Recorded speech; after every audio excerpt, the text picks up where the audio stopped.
Our speaker for today is Mr. Edem Senanu.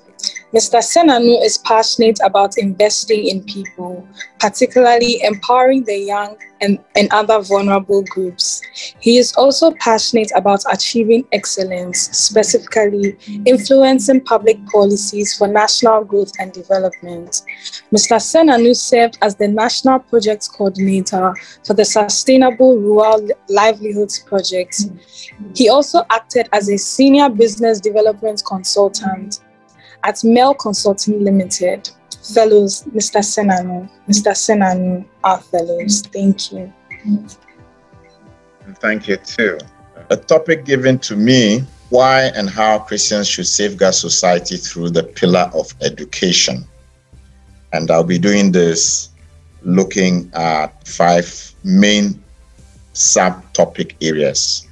How fragile the pillar of education in Ghana is, how important the pillar of education is in influencing the course of a nation, how stepping up to guard a pillar in obedience to God can open doors for other pillars to be protected, how God provides for his work, and the need for Christians to actively support God's work outside of the walls of the local church. So that's what I'll be trying to cover in the next 30 minutes. How fragile the pillar of education in Ghana is. I think the speaker before me began to unpack that quite in detail. When some of us who were born in the 60s were growing up, our education was primarily school and home. We did not have any distractions. We did not have any outside influences. For the large part, I think until probably late 70s, nothing like TV at home. And even when TV came in, it was black and white. It was regulated. In other words, you can only watch TV perhaps if Daddy allows at weekends, maybe for an hour, But from school, you came home, there was school homework to be done. If there were any extracurricular activities, they were determined long before. Maybe if you're going to play, it was twice a week. I remember for me, my dad would say, you can only play on this day and that day for 1 hour, you come back, strictly adhered to. So we had a close kind of life. And between what our parents said and what they tried to drill us into at home and what our teachers said in school, and then perhaps the books you borrow from friends and from the library, and you can be sure your parents and the school teachers were paying attention to this. Your world was well defined, and you are unlikely to get yourself looking at and absorbing content that could affect you. However, today, we have several sources of education beyond parents and school. And a key one, as was pointed out, is social media.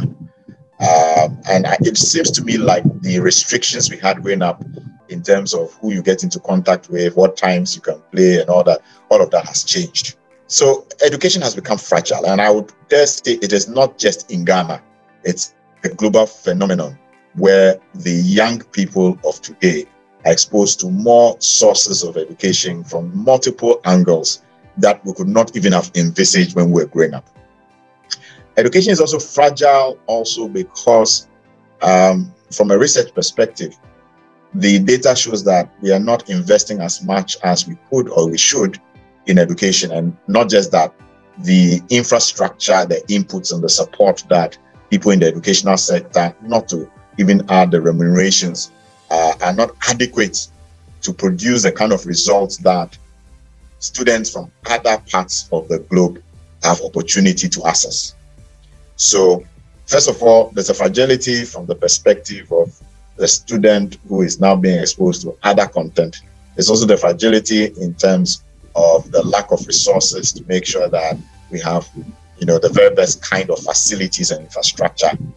There's also fragility because if at the helm of affairs we don't have the right people making policies that allow education to thrive and to develop, there's a challenge. And we truly have that challenge as well, where we have seen different kinds of policies that do not allow for a consolidation of what has been achieved in the past. Because one time we say it is a 7-year period in secondary, or a 4-year here, 3-year there, then we change again.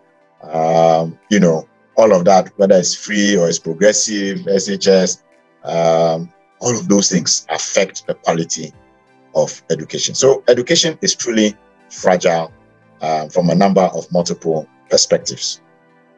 Now, how important is this pillar in influencing the course of a nation? And I will be quoting 3 or 4 persons. The clip had Nelson Mandela. I will be quoting other persons. So I want to start first with development economist Michael Todaro. He's quite well known for many of the books he's written on global development phenomena. And Michael Todaro states that ultimately, it is the human resource of a nation and not its natural resources. Not, in our context, gold, bauxite, timber, manganese, or oil that determines the character and pace of development. Let me say it again. Michael Todaro states that ultimately, it is the human resource of a nation that determines the character and pace of development, not its natural resources. So we have several types of resources, and one would be quick to think that having gold or bauxite or manganese or anything else, or striking oil for that matter, will get us there. But no, ultimately it is the people, the human capital, that determines the character and pace of development. And I will come back to this when I'm done quoting the people I want to quote. I'll quote Michael Todaro again. Michael Todaro, talking about female education, says that female education is the single most important factor in breaking the cycle of intergenerational poverty. Female education is the single most important factor in breaking the cycle of intergenerational poverty. And let me break down a little more. The data shows that typically women will spend, let's say, 70% of their incomes back on the family in key areas such as health, such as education, such as nutrition. So if the family, especially the children, are going to be healthier, stronger, better educated, it is the women that spend much more on the family as compared to the men. Men, I think on average, about 50%. So there's a direct correlation between women who are educated and who are earning more and how the family does compared with men. And so it's a key strategy. Again, education, but in this context, female education. I like to quote Professor Douglas North, Nobel Peace Prize laureate, economics. And he said, to survive in today's competitive world, 3 things matter. First, continuous learning. And that for me underscores education, continuous learning. Second, innovation. And third, progressive change.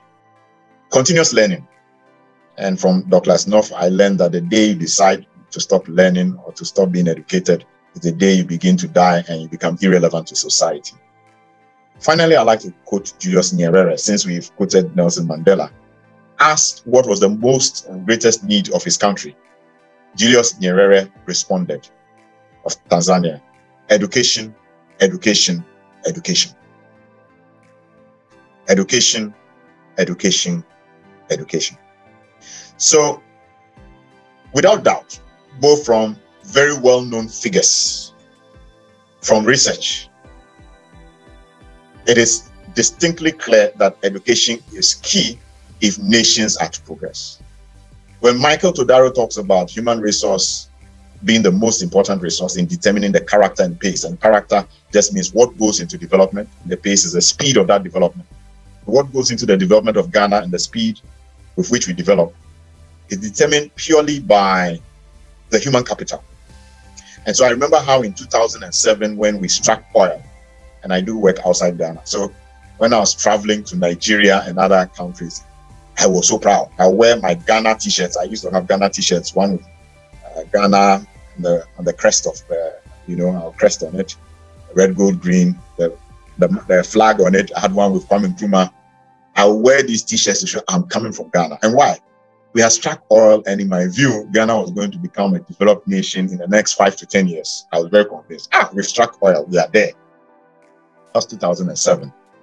It's 2022, and I look back and I tell myself, my God, I should have read Michael Todaro before I had those feelings.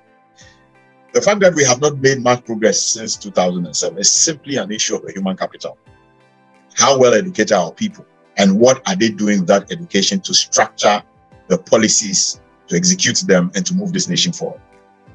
So, without a doubt, education is a key pillar in influencing the course of a nation.